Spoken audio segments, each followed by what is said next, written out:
have that instinct automatically? Because remember, some of this stuff is genetic. They either have it or they don't, right? This is what it's all about, people. Attack, good boy! He must know that I'm in the dog fight with him. I'm next to him side by side. We have a bond that's unbreakable.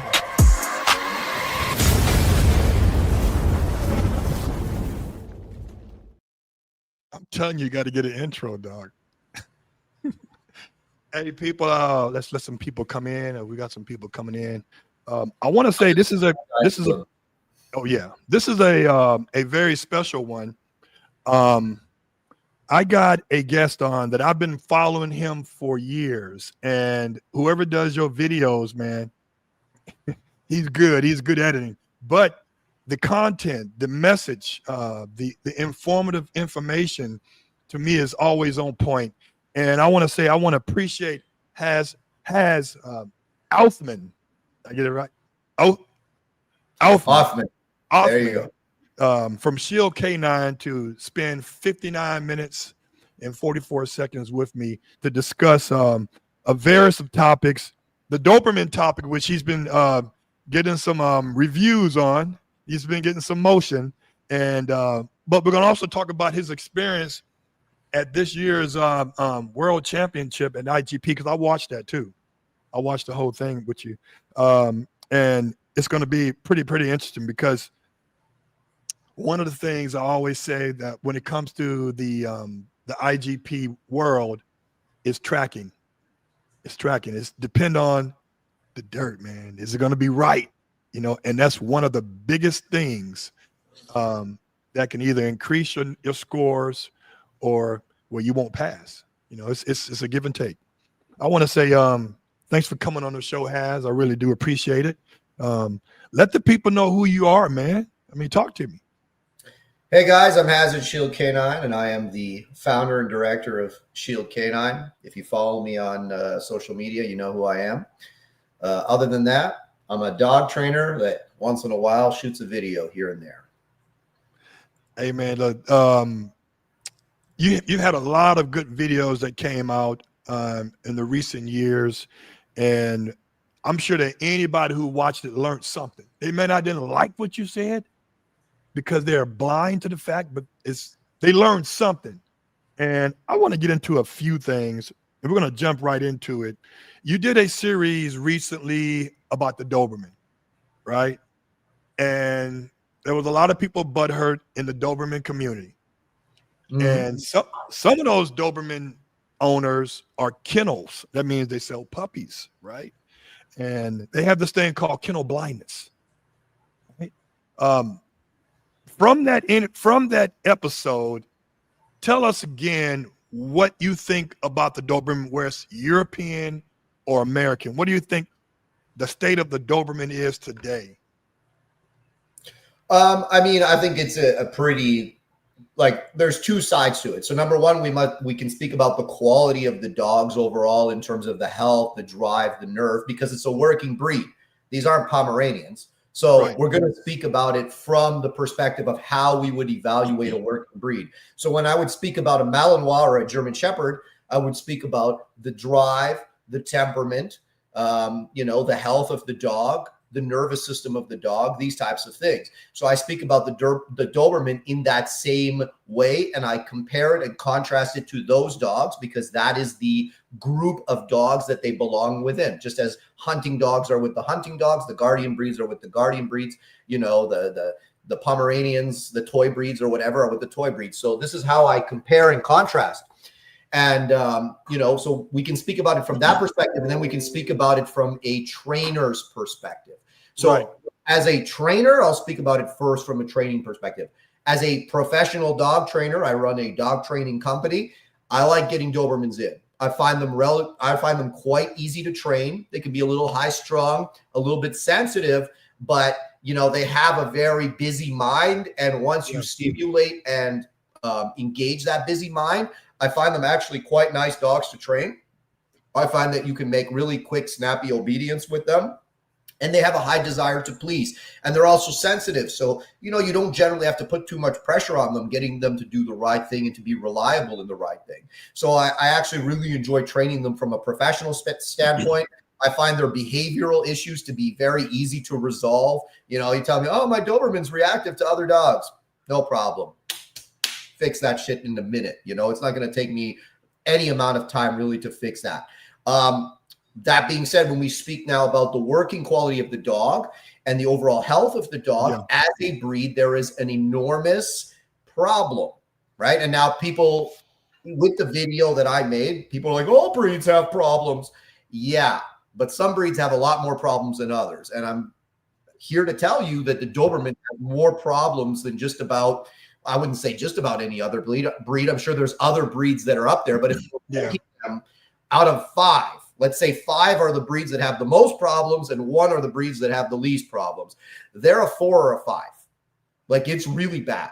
Like, the health issues that they have, the amount, I don't know any other breed of dog. Like, and I know a lot of people, obviously, over the years that have had Dobermans. I've had a lot of clients with Dobermans. Like, people don't understand because they're in their emotions about it, right? I'm a commercial operation. That means I train dogs by the dozen every couple weeks. We've got like dozens of dogs in and out, right? I got private clients, group classes, board and trains, and I've been doing it years, like well over a decade now. I've been running a large commercial operation. So I see way more Dobermans than 99.9% of you in the comments, right? Including the breeders. Yeah. Because it's the level of experience I have is not, oh, look, there's a Doberman, or there's my friend's Doberman, it looks pretty cute. It's, no, we get the dogs in and we train them. And when you train a dog, whether it's obedience, especially in protection, right, you learn and understand the dogs in a way that you would never learn and understand the dogs just by A, having them, or B, knowing someone that has them, right? So whether we're speaking about obedience or protection, when I speak about these things, right, I'm speaking about it from that perspective of seeing many, many versions of the Doberman, the European dogs, the American dogs, the show lines, the working lines, the backyard bred dogs, whatever, right? So this is where my statements come from. And the amount of people I know that have had a Doberman that died, and people are like, no, Haz, those are the backyard bred dogs. What are you talking about? I'm talking about IGP people that import their dogs from Europe, right? Like almost every person I know in IGP that has had a Doberman, it's an import. Like most of them don't buy local, right? They buy import dogs. So they're bringing these dogs in from Europe, from whatever famous kennel and whatever famous dog. And the amount of people I know that have had a dog that died at 4 or 5 years old, it's unbelievable. You will never see another breed with that many like that. And it's a huge problem. So you can downplay it all you like and pretend it's not an issue. It's a huge issue. So I'm going to speak about it.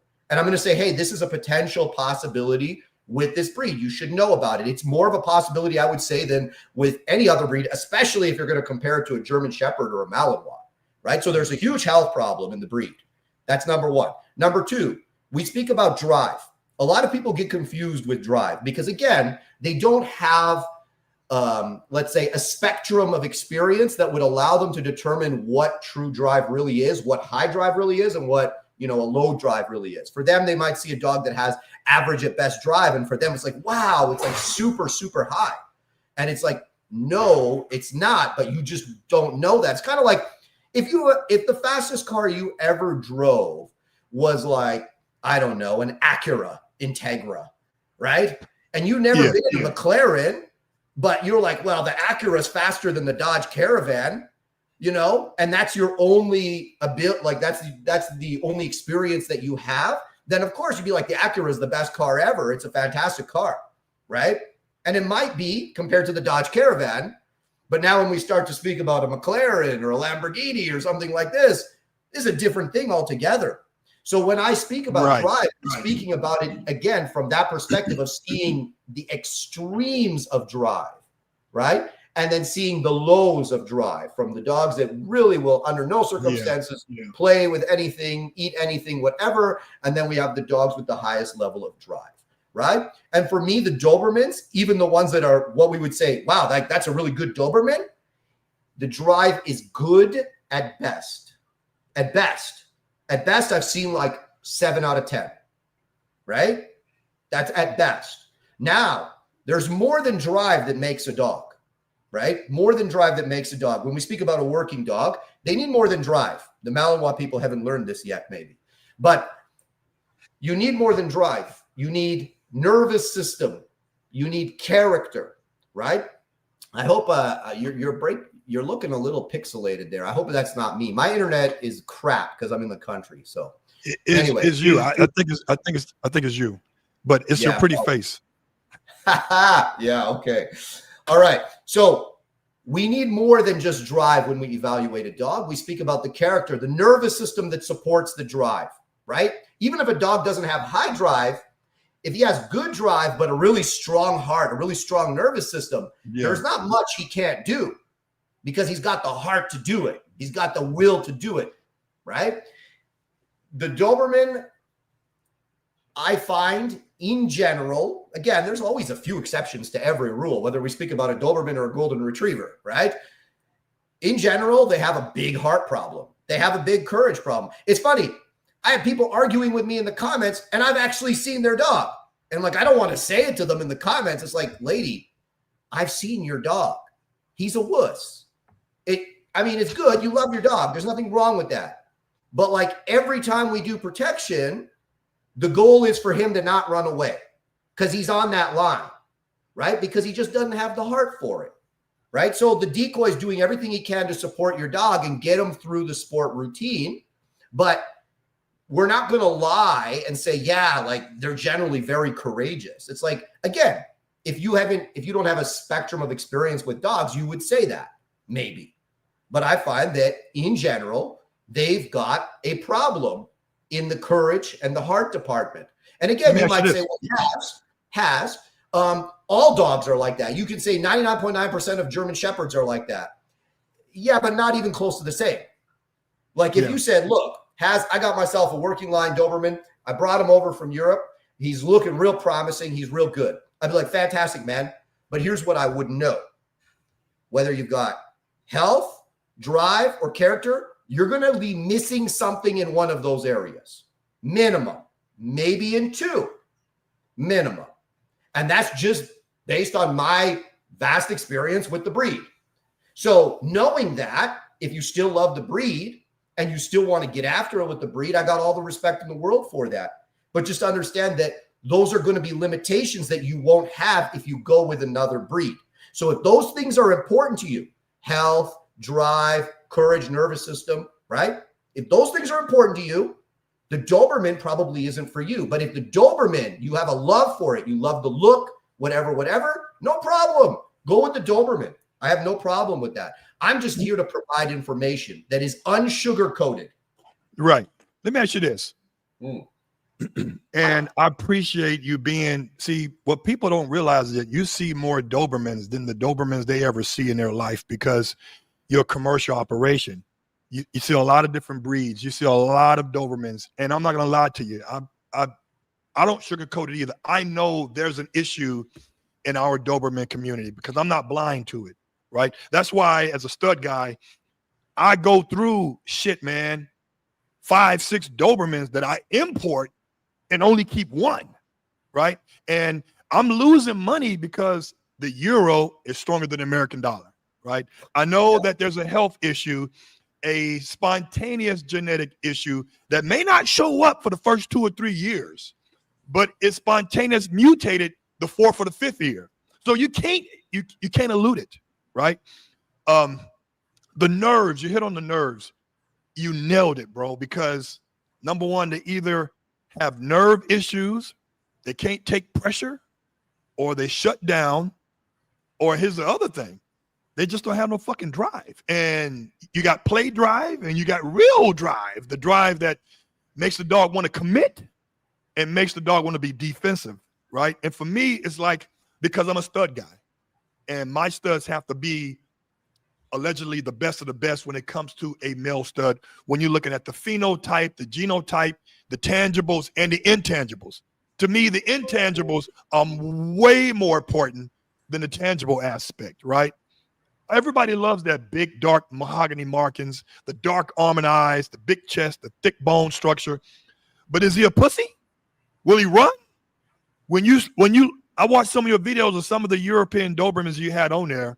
I can't remember which episode, but I noticed when you was going forward, he was pushing backwards. And so the guy that was holding him had to get behind him or her, get behind. It was a woman or a man. I think it was a guy.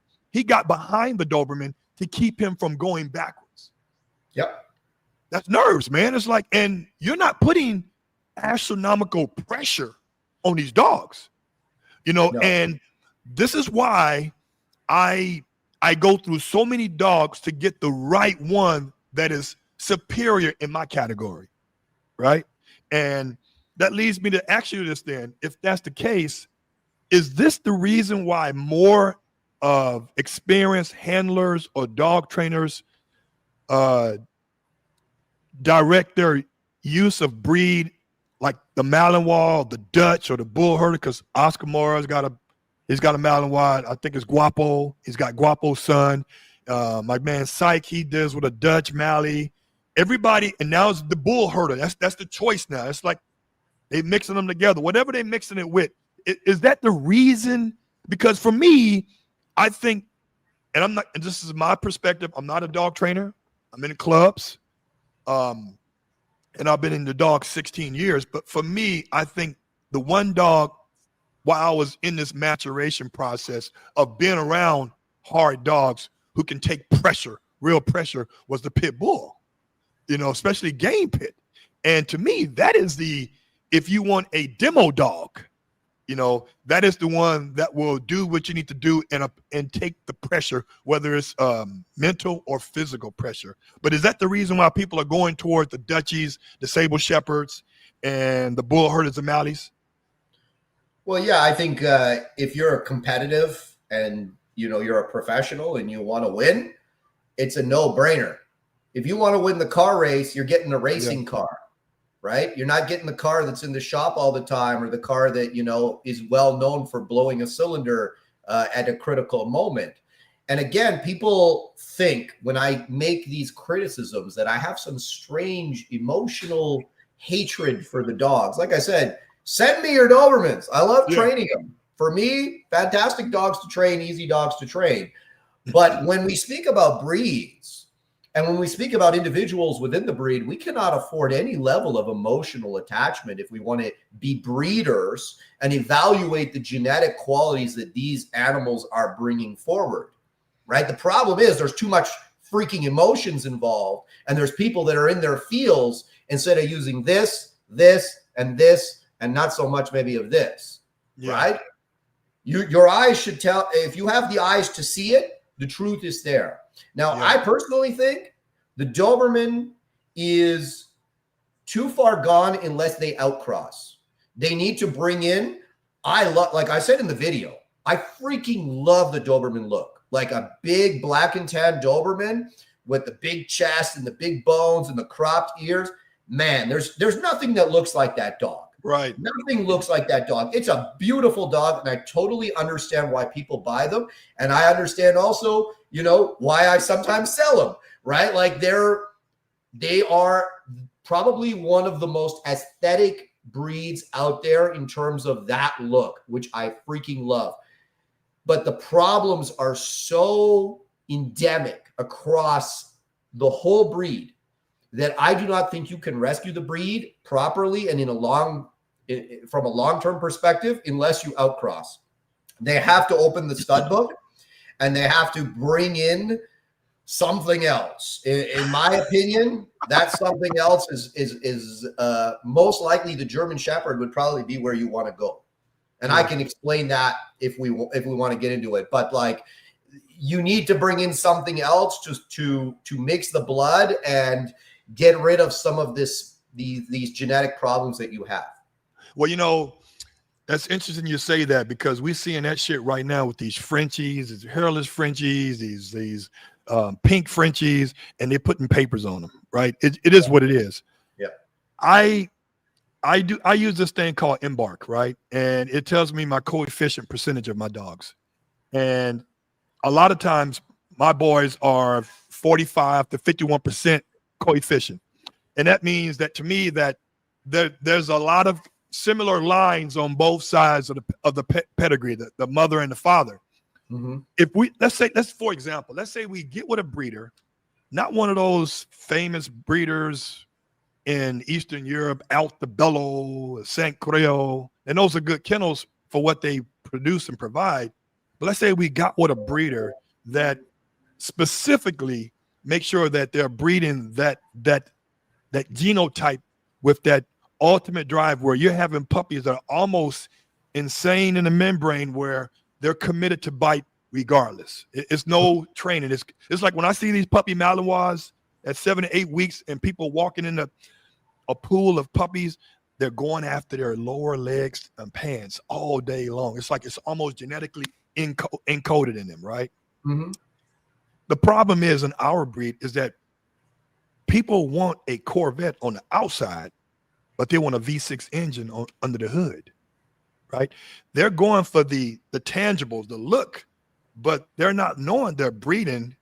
The coefficient of this breeding has been like fucking 100% show line. So that means they're breeding for a temperament where a judge can grab their balls. A judge can stick their hands down their throat. A judge can look at their eyes and they don't flip out, right? And so people are loving the look, but they're not looking like the utility of the dog. I mean, this is the only breed that was genetically created to be a personal protector, and they're not personally protecting, you know? Yeah. This is a good one here. So we talked about that, and I understand your point for the Doberman. We got a lot of work to do, and it's going to take longer than 10 years. We got to have a heart-to-heart Doberman community, like other breed community. We have to police ourselves. We have to realize, fuck this. You guys are breeding these oversized dogs. They're not even passing ZTPs over there in Europe, but you bring them here because they're 31 inches tall. The Dobies are not designed to be that big, right? Some of the best Dobermans, workability, are going to be ugly as hell, but they got a heart of a lion. Yep. You don't see that because people are, we Americans, man, we all about visual. We don't like, wait a minute. Let's look deeper than that. People want to see the father first. No, fuck that. I want to see the mom. Let me see how she works. Let me see if she's civil. Let me see her work. Let me see her do her work without bite suits, without the sleeve, with all this extra shit that turns dogs on. Like, I want to see the real deal. Is it going to be civil? Can you turn them on? Can you turn them off? And that's what I like. So my question is to you is, a lot of trainers, this is very debatable. A lot of trainers out there, master trainers, trainers that titled dogs, what sport do you think between PSA and IGP creates the tougher, well, not create, but exposes the tougher dog? Which sport? PSA, IGP? I'm going to give you two answers because both sports bring something forward, okay? So anyone that's done IGP in a meaningful way and has some familiarity with the sport of PSA will know that what I say is true, and vice versa. If you've done IGP in a serious way and now you do PSA, you'll know what I say is true. And if you haven't, then who cares? But fundamentally, IGP allows the dog to be more open, more aggressive, and more active, because IGP is a routine, which means it's the same thing every single time. And for those people like, oh, it's so easy. Ha, ha, ha. It's a routine. I could do it with my eyes closed. Then where were you at the fucking last world championship, motherfucker? You weren't here, right? If it was so easy, you'd be on the biggest stage in dog sport showing your stuff. But it's not so easy. Just like Formula One racing, even though they know the track and they've been on it a million times, is not easy.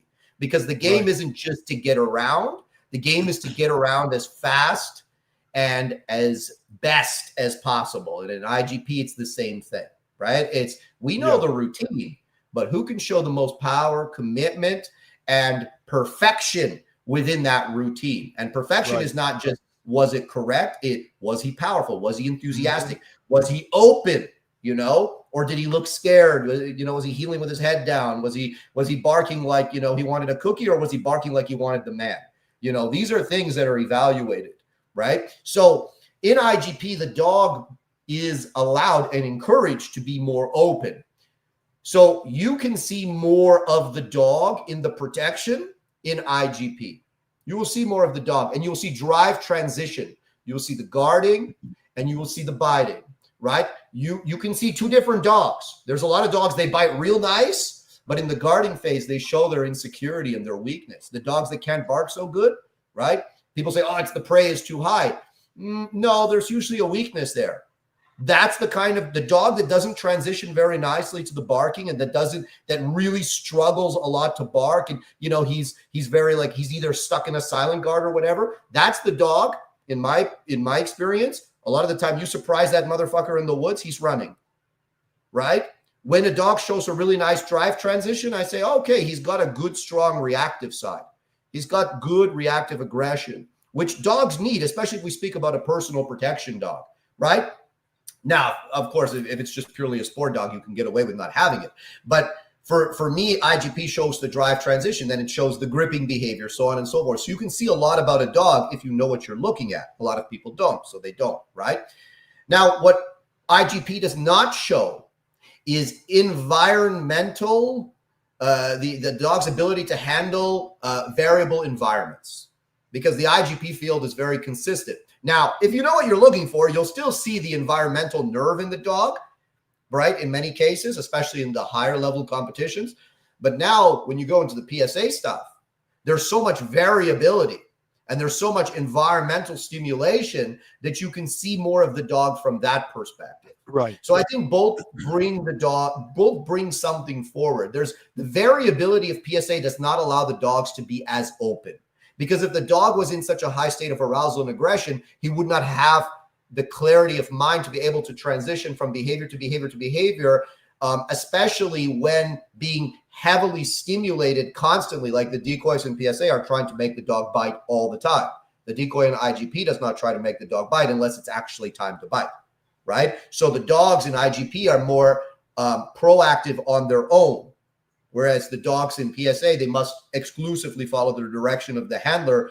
Even if a decoy is like screaming in his face, he should not bite, right? Mm-hmm. So they bring different things forward. And I think a lot of people are very confused about what those things are. And they want to say, oh, this sport's the real sport. It's all sport, right? It's all sport. It's all boxing. Boxing is not a street fight, but boxing will tell you a lot about a man.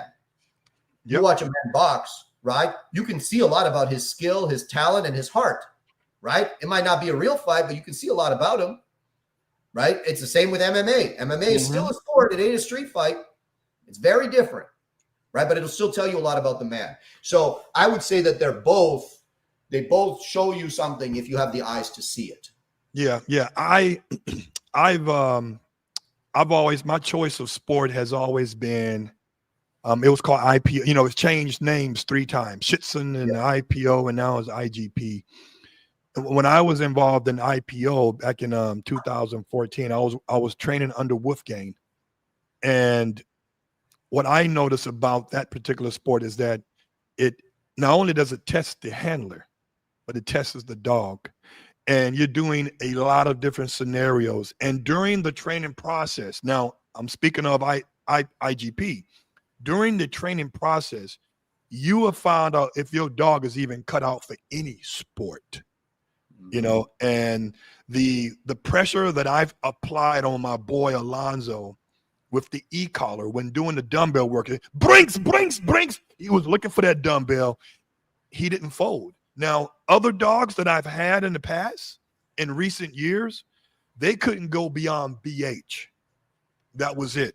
After that, I got rid of them because I can't just have an obedience title, right? Again, I'm a stud guy.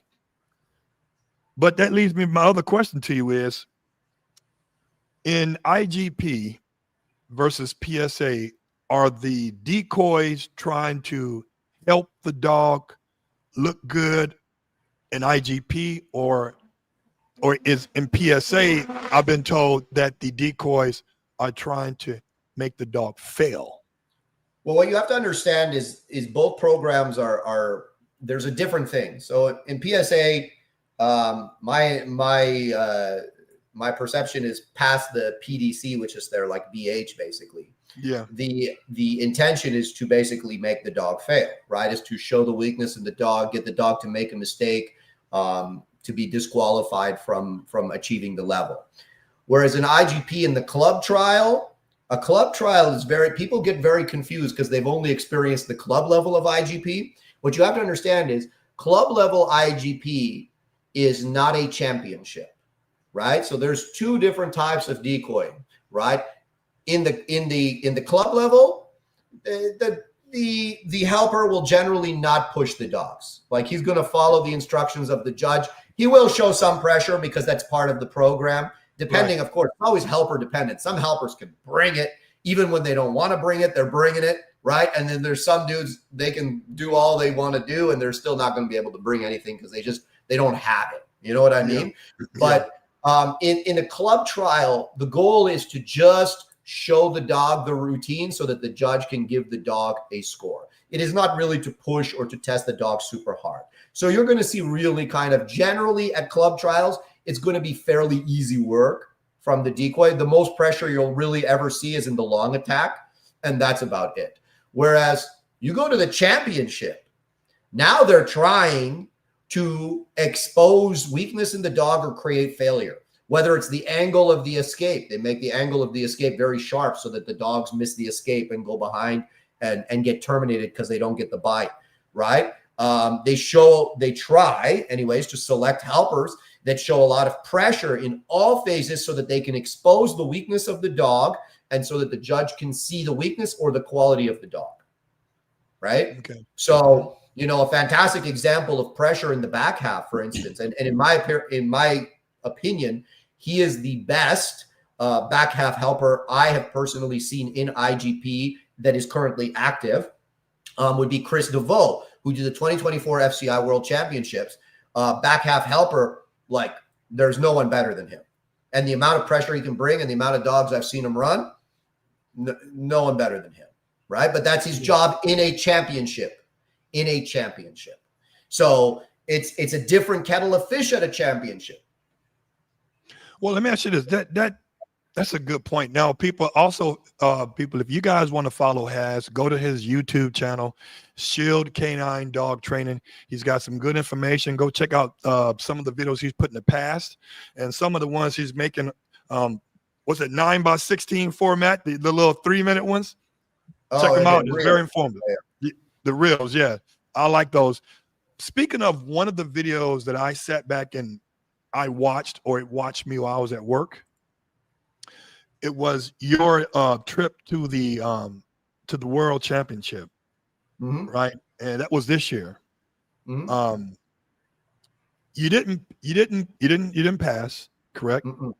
So can you tell me, give us in a nutshell, well, not in a nutshell, but give us as much as you can, why your dog did not place? Were the conditions, or was the handler or the helper or the decoys the day before? I think something you said. Why do you want to talk about the 2025 World? Let's talk about the 2024 ones. I want to talk about 2024. I don't want to talk about 2025. This is how we learn, Haz. This is how we learn. We'll talk about 2025. So 2025, I had a different dog that I have 2 dogs. 2024, I ran my dog Gage, and Gage is actually from my breeding, and I raised him as a puppy, so on and so forth. Chico is a project that I took on a few years back, and right. Chico is the dog that I ran this year.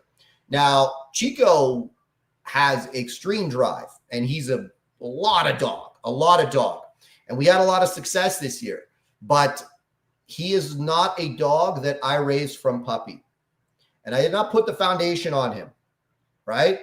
So he's still got some quirks that, every so often he'll do something. I'll be like, bro, how did you come up with that? You know what I mean? So he's not what I would call super reliable yet in competition, right? And there's 2 reasons for it. Number one, you could say, well, I would say 3 reasons. So number 1, foundation, right? Foundation is what training the dog had as a young dog. Like what I find dogs always revert under stress, they revert to the foundation, right? The foundation is what they know, what the first things they learned, right? The way they learned how to do something in the beginning. That is the foundation, right? Mm-hmm. So there's foundation. There's the second thing is preparation. Preparation, that's all me, baby, right? That's what you did to prepare your dog for that specific competition. And the third thing is the genetic character of the dog. There are some dogs, they will go to a new place and a new environment and new people and new everything, and they will do everything the same like they do at home. And there are other dogs, they'll go to that new place, and if they don't get let's say a training session there, right, or 2, like in the way that they're familiar with, I'm not talking about a 5-minute warm-up, I'm talking about like a proper training session with the tools and with everything, they will act differently there than they do in training. Right. And I think with Chico, my problem with his level of reliability, it comes from all 3 of those things. So the only thing I can control with him is preparation.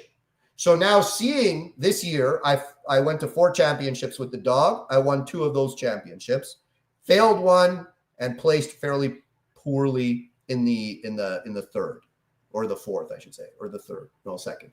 Anyways, point being, from those 4 championships, I've gathered data, and I now have a different plan for what I'm going to do to try and run him again next year. Will it be successful?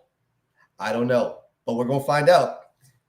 Let me ask you, so you made a good points, and I can kind of relate to that with a dog that I helped create the litter. Of course, my male was the stud in this litter. This is about 3-4 years ago. And he was one of the guys that I knew bought the only male in that litter of 8. It was 1 male in a litter of 8. He took him, and I kept saying, man, this is a special dog. This is a special Dobie for me. A year and a half later, he calls me and said, hey, man, I gotta displace this dog. I'm in the union. I'm an electrician. They got me traveling, blah, blah, blah. I'm like, okay, that's some fucking bullshit. I said, I know what's happening. Your wife with her 10-inch fingernails thought she can handle a dog like this, and she used to dealing with Pomeranians. You let your Pomeranians take the boy's food when he was a young pup. Now them dogs got ate up. So I took the dog named Bo. I brought him in. I didn't do no foundation work with him. He had foundation work done by another trainer here locally. This dog right here, man, had the heart of a lion. You talking about that 1 in 100? He was that 1 in 100, but he had a screw loose.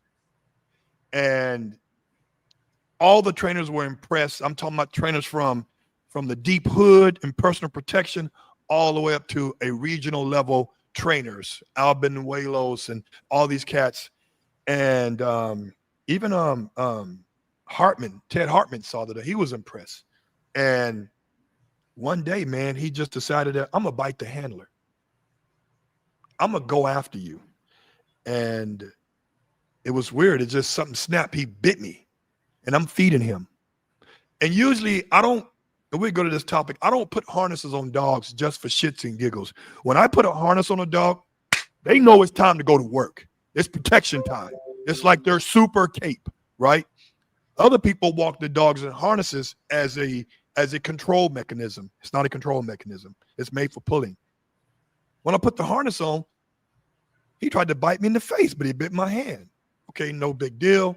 I tried to correct him that's another situation. Tried to correct him in the field when we were training, and he loaded up when I'm using the prong collar. So now I know you can't use the prong on him. You got to use a slip, right?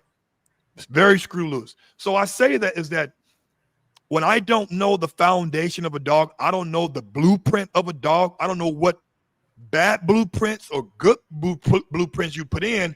It makes it difficult for me to trust you in any environment now. Knowing what I know now, do you think that because you didn't do the blueprint or the foundation in this dog, that this may have been an issue that it was part of the issue that you experienced in when you went out of the country to go compete? Oh, 100%. Like, you're kind of speaking more about like a behavioral blueprint. Right. His behavior is no mystery to me. You know what I mean? Like, I know how he responds to pressure. I know what I can do. I know how to avoid getting bit by him for the most part, so on and so forth. But what the thing that I'm speaking about, when we speak about high level performance, right?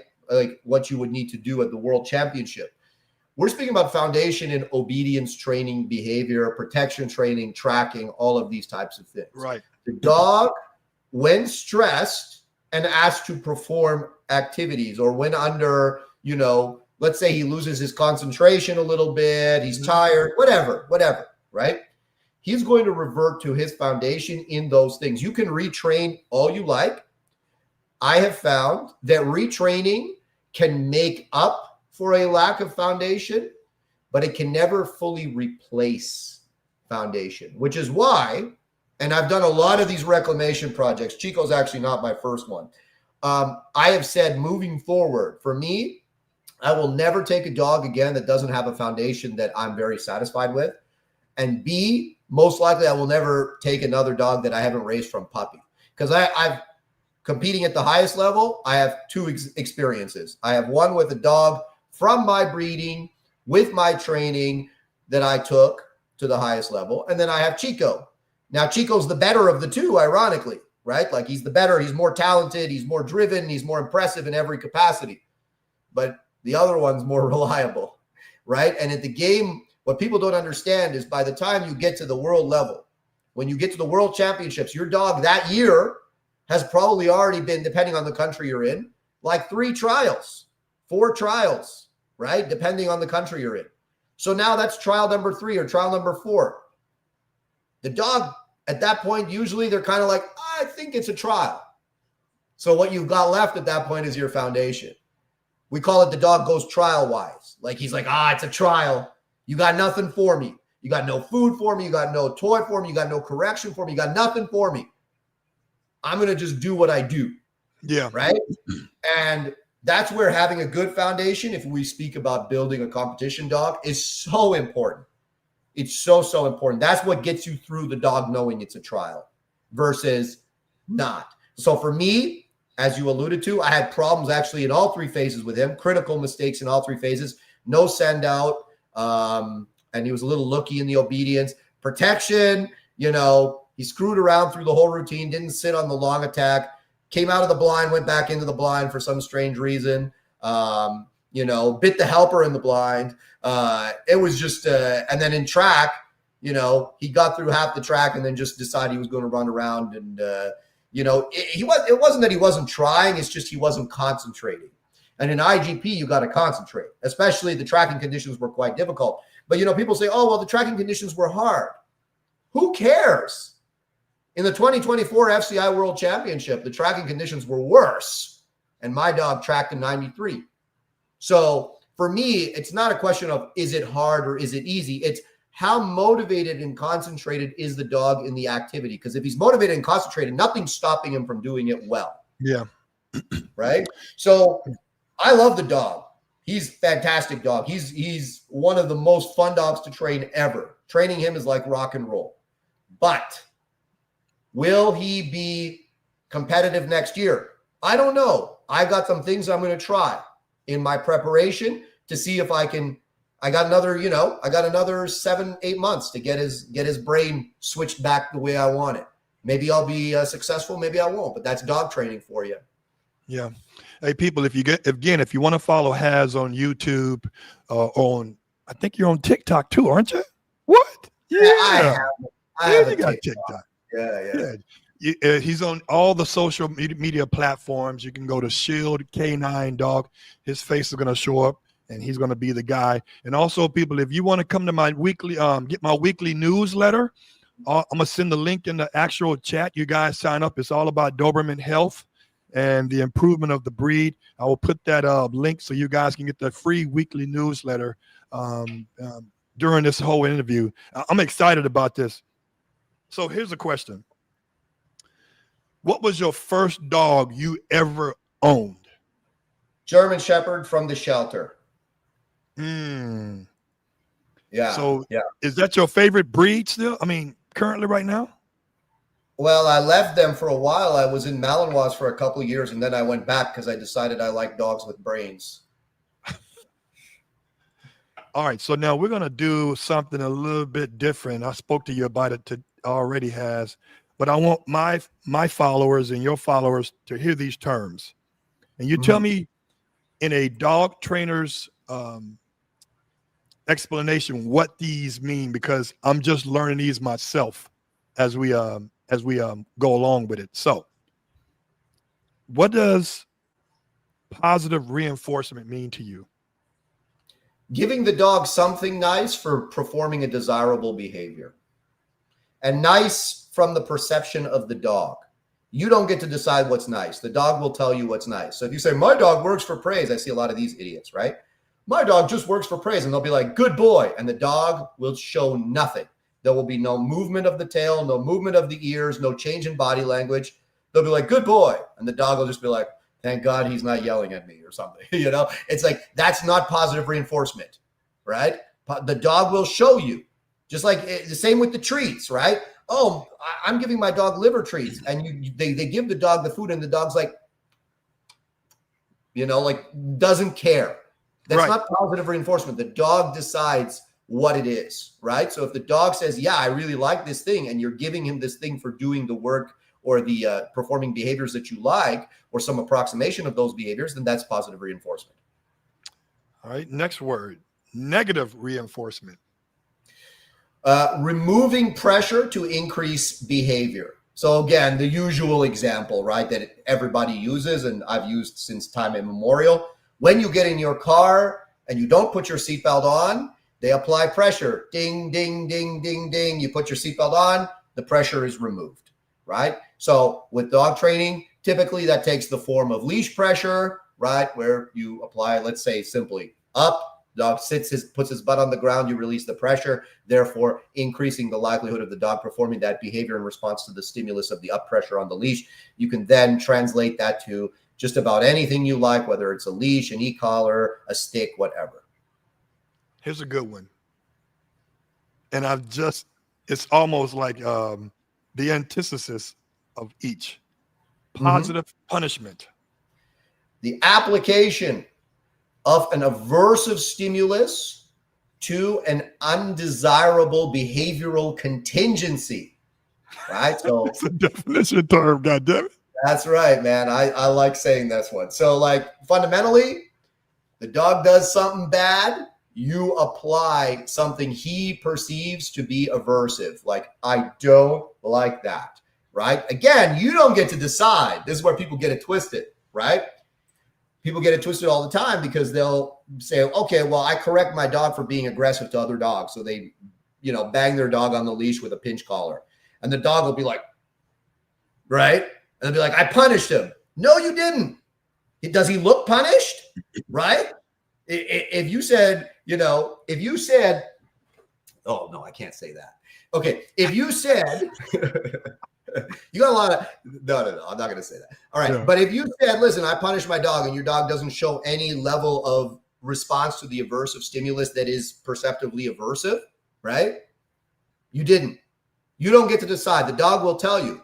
So if I say to the dog, no, and I went boop, on his nose and he goes, oh, bro, like that's a lot. I positively punished him. If you have a border collie and I'm like, no, and the border collie, goes on the ground and like shows like a really, suppressed body language, then you punished him. But I don't care if you lit your dog up at 100 on the e-collar. If he eats it and opens up even more, which a lot of them will, right? You didn't punish your dog. So understanding that, again, the ball is actually in the dog's court. It's up to you to be able to read the dog and see that, is this thing that I'm doing, my intention might be to punish the dog, but have I punished the dog? And then also, has the dog been able to approximately identify the behavioral contingency for which I punished him? Was it looking at the dog? Was it lunging at the dog? What was it about what just happened here that yielded the punishment? And usually, this is unpopular to say, you must repeat the lesson a few times, to show the dog the specific contingency within that chain of behaviors that yields that result. So for me, looking at another dog is never a bad thing. Right. I allow him to look. You can look, but there's looking and there's looking. And most people can't tell the difference between the two, and that's why you need to be a good dog trainer in order to do so. And the last one, negative punishment. Withholding something the dog likes because he didn't do the right thing, right? So like, for instance, if I tell the dog to sit and he lies down and I have food, no food for you, sit. So let me ask you this. So we hit on a lot of things. But listen, I want to say one thing. Go ahead. People get obsessed with operant conditioning, and they like to say it's all, you know, you got the dog trainers, all the sciencey terms and blah, blah, blah, right? It's fine to understand it. And if you want to train dogs, you should understand it. But do not understand that it is limited. It is limited. And it does not address all the variables that you will experience in the real world. Right. Right? When you train. So understand it by all means. Nothing wrong with understanding fundamental behavioral science, classical conditioning, operant conditioning. Understand it. It's fine. And I would say actually as a dog trainer, more important you understand classical conditioning than operant conditioning. You should understand both. It's not that hard, but you should, right? But understand that understanding those things is not a substitute for actually time on the leash. The guy that can't tell me one science term, but has 1,000 hours on the leash, I trust him more than, you know, the girl that read 10 textbooks and has her PhD, but has no time on the leash. And he'll help you more than she will. Right. Every single time. That reminds me. So we talked about this before we went live.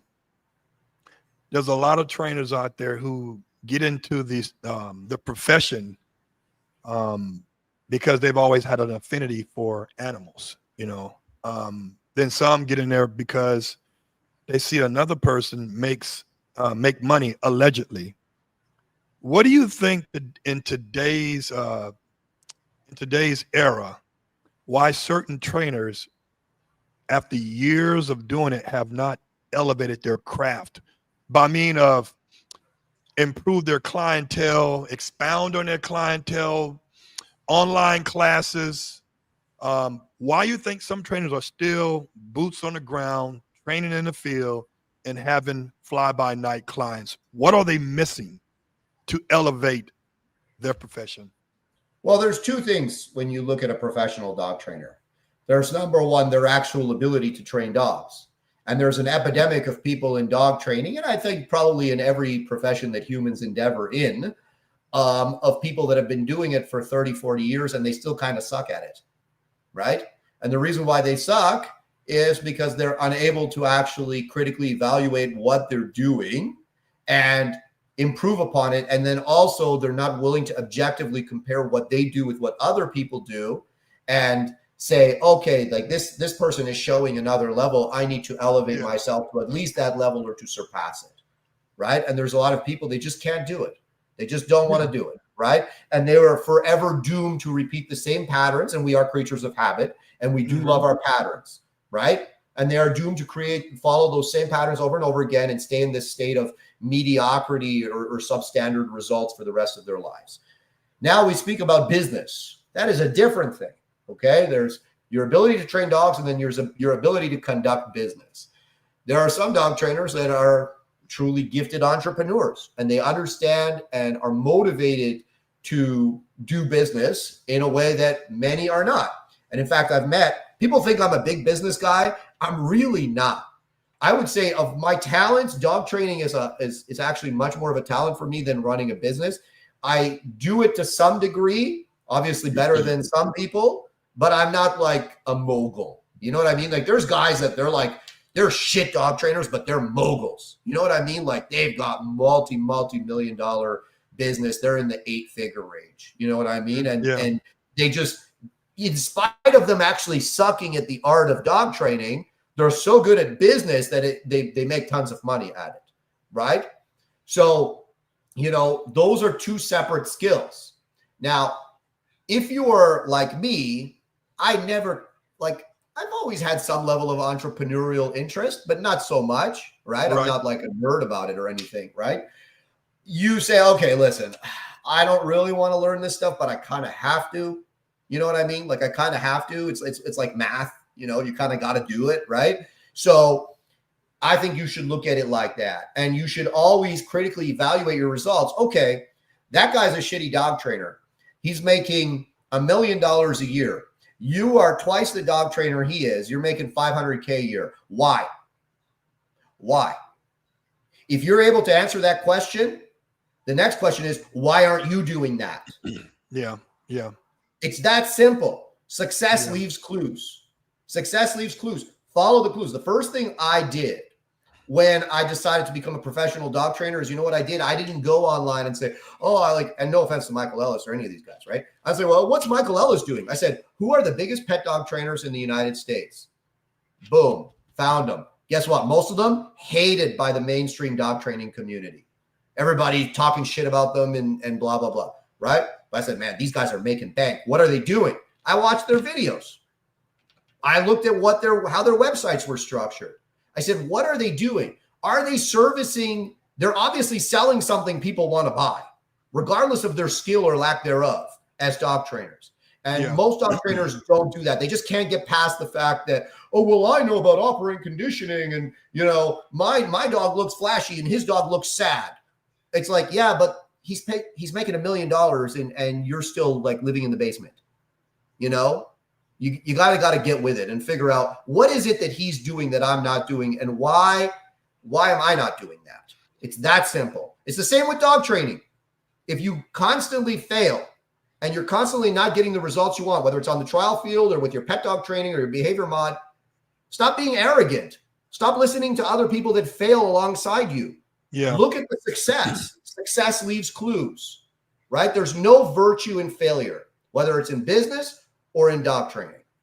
You know what? It's an interesting point. And you're talking to a guy I've been bankrupt before, been divorced before, foreclosed before, and I've been able to come back on top. I think a real man's, and I'm speaking about women and men, a real man's character is judged when he's at his all-time low. How is he going to prevail? How is he going to face adversities? Is he going to fold up or is he going to ball out? And when it comes to other trainers that I've associated with, that I've met, it seems to be that one trainer always saying that, oh, this trainer doing it wrong. He ain't shit. He ain't shit. He ain't shit. He ain't shit. But I'm like, wait a minute.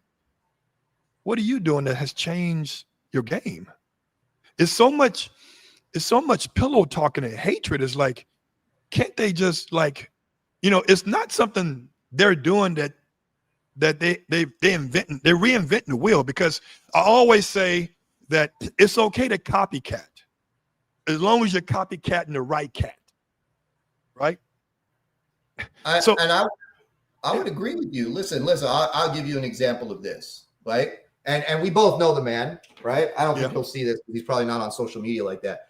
But let's talk about Wallace Payne, okay? Wallace Payne. I'm sure a lot of people know that name, right? You know how many people talk shit about Atlanta this year. You know how people talk shit about that guy? Oh, he does this, he does that, blah, blah, blah.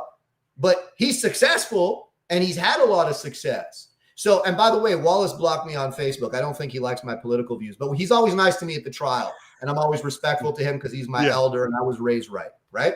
So, and I also respect what he's done in dog sport, right? So at the end of the day, I say, listen, I don't have to subscribe to everything Wallace Payne has said or done. But I have to subscribe to the fact that he has the track record of success that he has. And there's something to learn from that. What is Wallace doing that I'm not doing? What is Wallace doing that I could learn from? Right?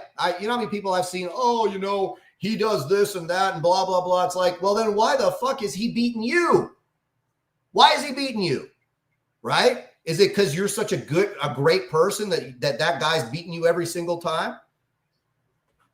Oh, did we freeze? Hello? I think we froze. or we ran out of time.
Use the link that I gave you.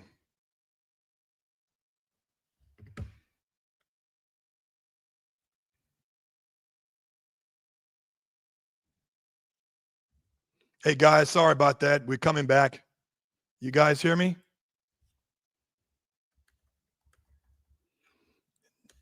Damn it, connection. Cool. All right, let me get him back in. Let me get him back in, guys.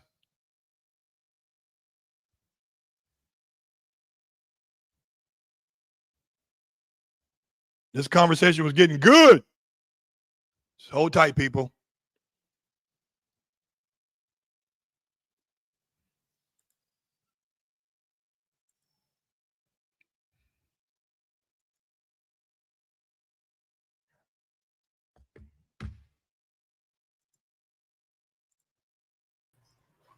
God damn. What happened there? I don't know what the fuck happened. Hmm. Go ahead. Yeah. We were talking about Wallace Payne. My bad. Go ahead. Go ahead. Well, I was mid-rant. No, I was saying, it's exactly that, this idea that, okay, you know what the man does, and yet he has way more success than you ever had. Right. One more stuff than you ever have. Why is his dogs willing to do for him what your dogs aren't willing to do for you? And the answer can't be that it's because you're a better person, right? Because we're talking about optimized performance here. We're not talking about, oh, is the dog just like terrified and doing everything out of fear? That can't be the answer in IGP. Enthusiasm is a huge part of it. Your dog can't look terrified through the whole thing. If he does, you're going to lose, right? So, fundamentally, like I said, success leaves clues. All right. So let me ask you this. And I'm sorry about that. Thanks for closing the door for me. What is the new I'm seeing a lot more of these dogs coming up, bull herder. And why are people using bull herders? What is the combination? What breed is it that's being mixed together? I'm not an expert on bull herders, but my understanding is people are breeding Belgian Malinois and Dutchies to like dogs like the Presa, pit bulls, so on and so forth. I'm not a fan. I don't like them. I don't think I've seen some good ones for sure that they're committed. What people don't understand is the type of mentality and commitment you need for fur work is different than man work. And people get very confused between the two. Yeah. Because we live in this world of dog sport. Even the guys that claim to be, I'm the real deal protection trainer, blah, blah, blah. You're wearing a motherfucking bite suit. Okay? Hey, that's one of the kennels names I hear, real deal. There you go. Oh, sorry. No, I didn't mean to throw shade on that guy. Because I think we follow each other on Instagram. But you know what I mean? Like you're wearing a bite suit. You know what I mean? Unless that dog's biting you, you're not doing anything realistic. Yeah. You know what I'm saying? So like at the end of the day, the way I look at it is the type of commitment you need for a like the pit bull terrier, for instance, bred to fight other dogs, bred to go after hogs, all of that type of stuff. You need blind commitment. He doesn't stop until either he's dead or it's dead. That's how they were bred. They were bred for that quality and that trait. That is actually not what we typically want for man work. Yeah. Because usually what comes with that is a lot of liability. Not just for, I sent him on a guy and he did way too much. It's more than that. It's what if he goes on the wrong guy? Usually these dogs, they're not doing it because they have to do it. Not usually, all the time. They're doing it because they love to do it. It's kind of like a serial killer, right? Like he loves killing prostitutes. Like he's looking for them everywhere he goes. Oh, look, there's one, and he is constantly a danger to every prostitute he sees. Now you get a dog, right, that you have classically conditioned to believe that every man or woman is a potential for him to bite. Yeah. He's truly a civil dog. Like I can get anybody. All I need is the opportunity. You don't think he's going to start looking for those opportunities on his own? Oh no, he'll only do it when I want him to do it, Haz. Okay. Right. Okay. Well, I guess you don't know dogs the same way I do. Just like a dog that really wants to get after squirrels. Oh, he's only going to get the squirrels I want him to get. That's not the way it works. And the bull breeds have that mentality because it's a function of prey drive. We're not talking about like, oh, he's doing what he has to do to protect himself. That's not what it is, especially when we speak about the bull breeds, right? What people don't understand is you do not get committed attack behavior unless we're speaking about prey drive, right? Yeah. Defensive behavior is not committed. Defensive behavior is get away from you. You are a threat. Committed attack behavior comes from the perception of prey, right? You are prey. And also, there's some dogs, you can mix the drives a little bit. They get off on they get off on like being on top and having like that kind of, they got that rank dominance, and that's part of it too. And they truly enjoy it from that perspective as well. They enjoy the act of dominating another, whether it's another dog, another person, so on and so forth. Right. But for me, I don't like them for man work.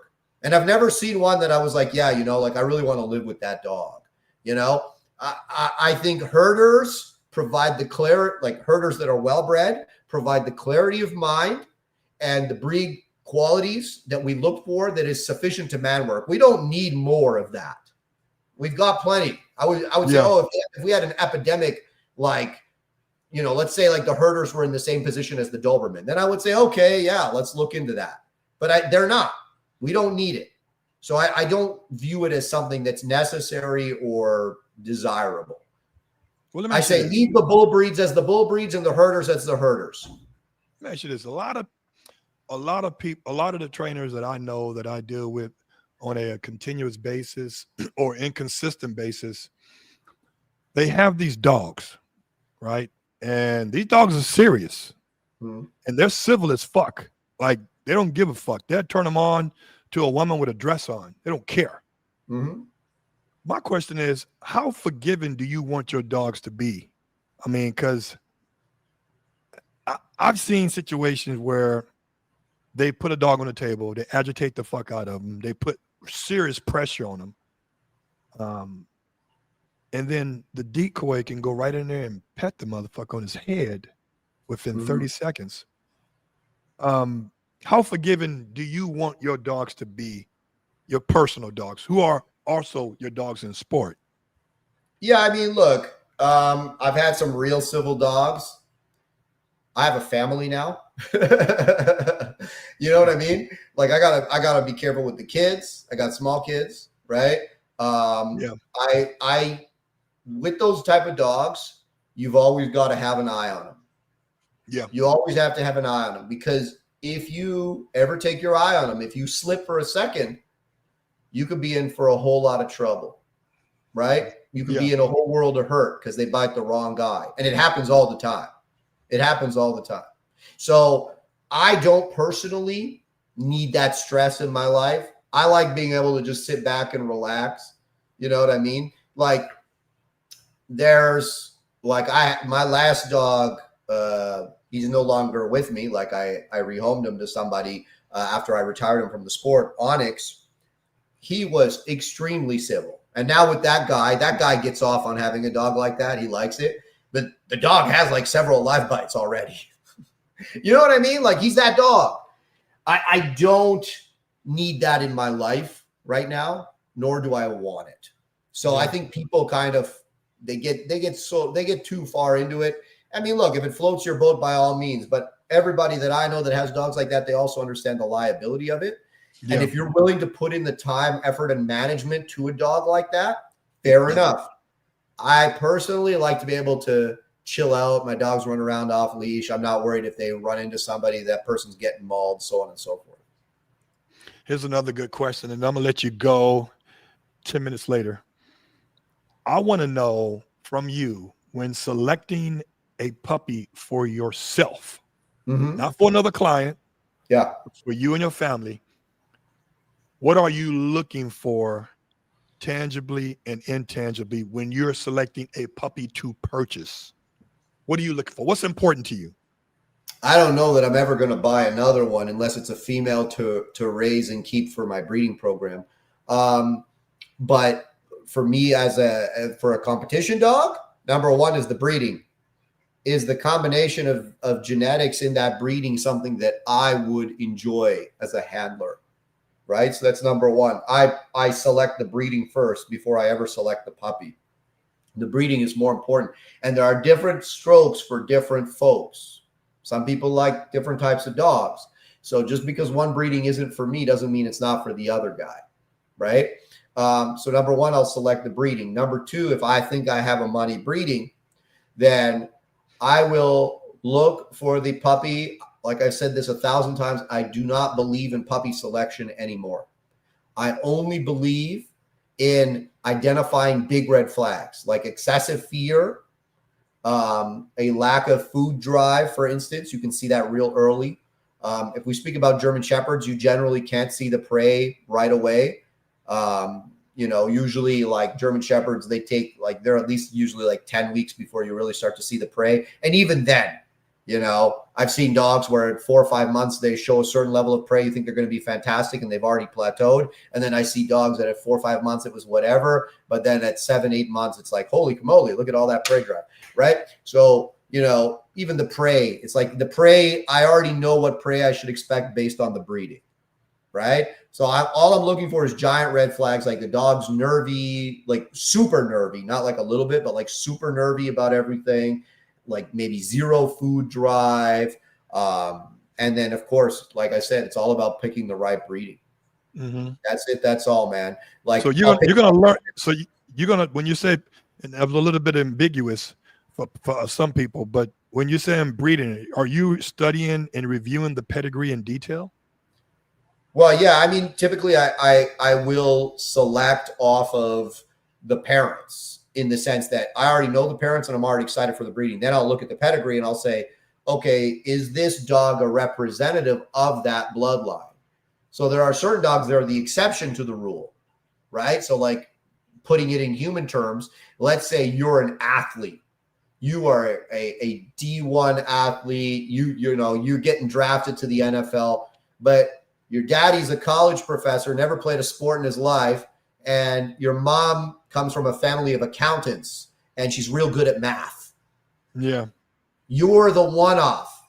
You are the exception to the rule. There's some latent DNA from way back that came forward and made you that athlete. It's not throwback.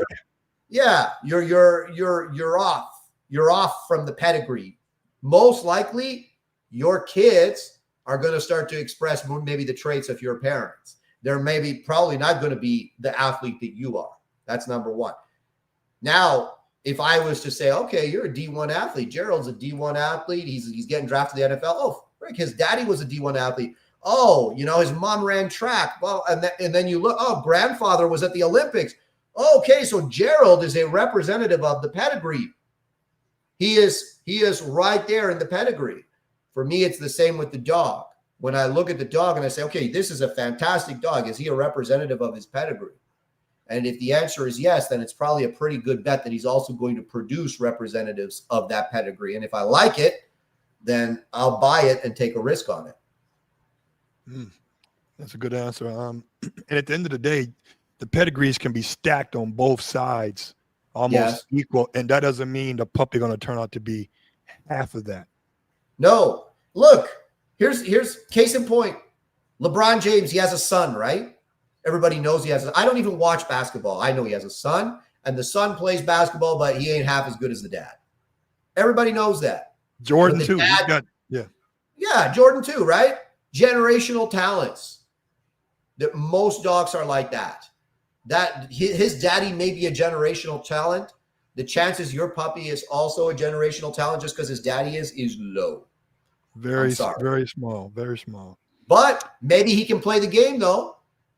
Maybe he can play the game, and that's all it need. That's all most people need. You know, most people talk about like most people want way more than what they can handle or what they're ever going to do anyways. They're talking about a dog for the world championships. They've never won a regional. How are you getting to the world championships? You've never won a regional. I could give you a superstar. You're still not getting there.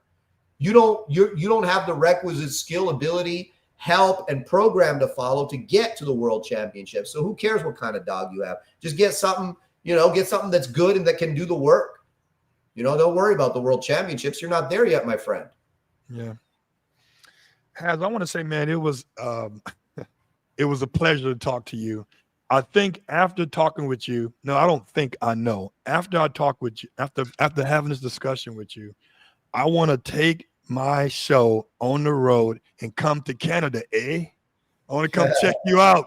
But when I come out there, and hold on, when we get off the line, I want to ask you, when we get out there, I want to have some of your clients who have these Dobies. I want to see some of them work, Sure. If I got any at the time, we'll see what I have. My what we have here is different. Sometimes I got I think 2 in right now. Sometimes I got none, Yeah. Hey, guys, again, if you want to follow Haz, he's all on every social media platform. Just type in or search for Shield Canine Dog Training.